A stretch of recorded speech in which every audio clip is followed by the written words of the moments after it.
I'm Davis Hammett with Loud Light, and this is your 3-minute recap of the second week of the Kansas legislative session.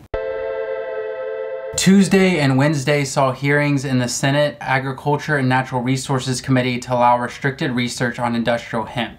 Hemp farmer advocates oppose the bill and are calling on the Senate to hear HB 2182, which would allow farmers to actually grow and sell the crop instead of just academics researching it.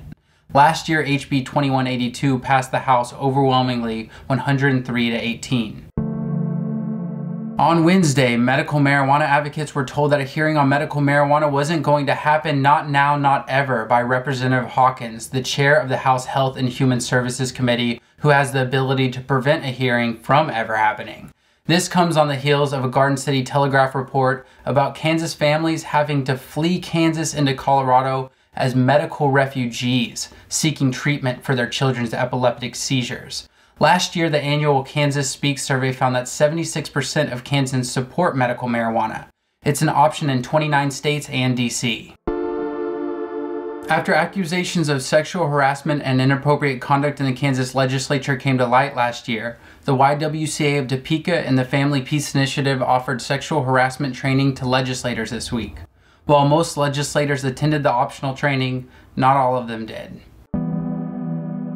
Kansas Supreme Court Chief Justice Lawton Nuss delivered the State of the Judiciary on Wednesday. He talked about the efficiencies gained by the state's movement to an all-electronic filing system and efficiencies lost from the huge turnover rate of employees. 1 out of 3 Kansas Judiciary employees earn an income below the poverty level, resulting in a 15% turnover rate, 5 times above the 3.2% national average. The low wages are largely from past cuts to fund the tax experiment. Thursday, the State Finance Council, which consists of 9 members, was planning to vote on a 20-year private contract to build a new Lansing Prison. The contractor, Core Civic, would own the prison and lease it back to the state for a total of $362 million.